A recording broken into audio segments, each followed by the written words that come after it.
ஓம் சாந்தி. Mount Abu PK சூரஜ்பாய்ஜி அவர்களுடைய தாரணிக்கான வகுப்பு. உலக தியான தினத்தை முன்னிட்டு உங்கள் அனைவருக்கும் மிகவும் உள்ளபூர்வமான நல்வாழ்த்துக்கள்.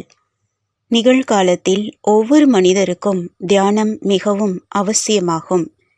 தியானம் கற்றுக்கொள்ள வேண்டியது மிகவும் அத்தியாவசியமாக இருக்கிறது.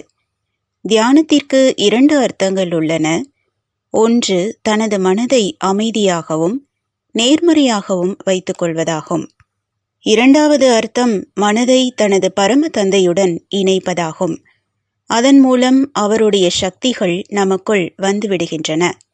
ஏனெனில் உலகில் மன அழுத்தம், மன அமைதியின்மை, அதிகமாக யோசிப்பது, மனநோய், உடல் நோய்கள் அதிகரித்து கொண்டே செல்கின்றன. நீங்கள் அனைவரும் கூட உலகின் நிலைமையை தெரிந்திருக்கிறீர்கள். தற்கொலை எண்ணிக்கை நாளுக்கு நாள் அதிகரித்து கொண்டே இருக்கின்றது. ஒவ்வொரு வீட்டிலும் சண்டை சச்சரவுகள் அதிகமாகிக் கொண்டே இருக்கின்றன. விவாகரத்து வழக்குகளும் அதிகரித்து வருகின்றன. அநேக மனிதர்கள் வாழ்வதே அரிதான விஷயமாக ஆகிக் கொண்டிருக்கின்றது. இந்நிலையில் மனிதர்கள் டாக்டர்களிடம் மருந்திற்காக செல்கிறார்கள். ஆனால் மனநோய்களுக்கு எந்த மருத்துவமும் இல்லை. மனநோய்க்கான ஒரே மருந்து மெடிடேஷன், தியானமாகும். மனதை சக்திசாலியாக ஆக்குவதன் மூலம் வாழ்வின் பிரச்சனைகளை எளிதாகவே ஏற்றுக்கொண்டு கடினமான சூழ்நிலைகளையும் நாம் சகஜமாக கடந்து சென்றுவிட முடியும். தியானம் செய்யாததால் மனம் விரைவாகவே எதிர்மறை சிந்தனைகளில் சென்று விடுகிறது. பிறகு மனிதர்கள் தவறாக பேசுகிறார்கள், தவறாக சிந்திக்கிறார்கள். ஆகையால் சம்பந்தங்கள் கசப்பாகி விடுகின்றன. ஆகவே வாருங்கள், ஒவ்வொரு வீட்டிலும் நாம் தியானம் செய்வோம். ஒரு நாளில் குறைந்ததிலும் குறைந்தது அதிகாலை கண் விழித்தவுடன் மற்றும் இரவு உறங்குவதற்கு முன்பு தியானம் செய்வோம். தியானம் செய்வதில் அநேக முறைகள் இருக்கின்றன. விபஷ்யனா, டிரான்சென்டென்டல் முதலான தியான முறைகளும் இருக்கின்றன. மனதை அமைதிப்படுத்துவது, சுவாசத்தில் கவனம் கொடுப்பது, இது போன்ற தியான முறைகளும் கூட இருக்கின்றன. இவற்றில் ராஜயோக தியானம் என்பது மிகவும் சகஜமானது. இந்த தியான முறையின் மூலம் நாம் பரமாத்மாவுடன் தொடர்பை இணைத்து கொள்ளவும் முடியும். ஆகவே நீங்கள் தியானம் செய்வது எப்படி என்பதை கற்றுக்கொள்ளுங்கள். முதலில் தன்னை ஆத்மீக சுரூபத்தில் நிலைக்க வைப்பதற்கான எண்ணங்களை எழுப்புங்கள். அதாவது, நான் ஒரு ஆத்மா, இந்த உடலிலிருந்து தனிப்பட்ட ஆத்மாவாக இருக்கின்றேன். இந்த உடலுக்கு எஜமானனாவேன். இந்த உடலின் 2 புருவங்களுக்கு மத்தியில் வீற்றிருக்கின்றேன். இப்படிப்பட்ட எண்ணங்களை எழுப்புங்கள். தனது ஆத்மீக சுரூபத்தை புத்தி என்ற 3வது கண் மூலமாக காட்சியாக பாருங்கள். புத்தியை இதில் ஒருமுகப்படுத்துங்கள்.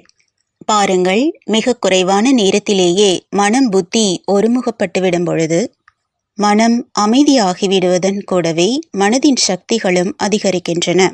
ஏனெனில் நாம் நிரந்தரமாக மனதின் சக்திகளை செலவழித்து கொண்டே இருக்கின்றோம். வேறு எங்கிருந்தும் சேமிப்பதும் இல்லை, சம்பாதிப்பதும் இல்லை. இப்போது யோசித்து பாருங்கள், ஏதாவது ஒரு பொருளை செலவழித்து கொண்டே இருக்கின்றீர்கள்.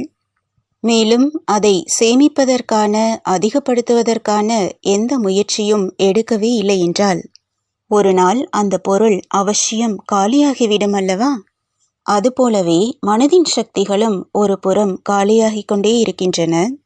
மேலும் சக்திகள் பலகீனமாகிக் கொண்டே இருப்பதால் மனிதர்கள் மனோவிகாரங்களுக்கு அடிமையாகிக் கொண்டே இருக்கிறார்கள்.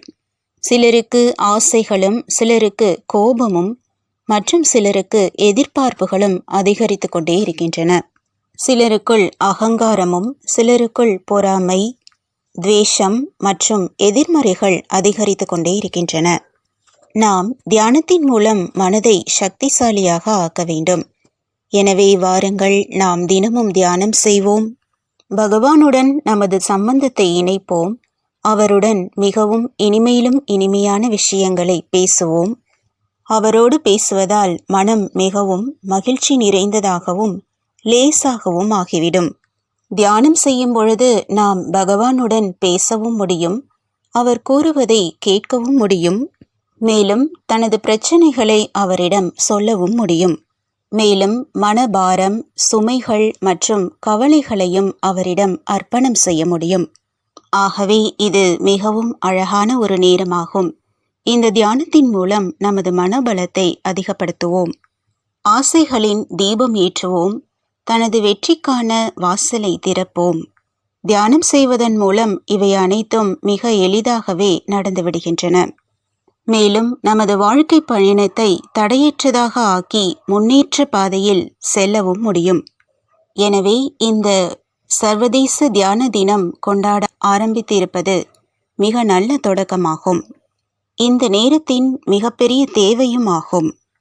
மேலும் இப்பொழுது நாம் மிக குறைந்த அளவில் இதில் நாம் கவனம் கொடுத்தால் கூட நேரம் நமக்கு தேவையான நேரத்தில் உதவி செய்து கொண்டே இருக்கும். ஓம் சாந்தி.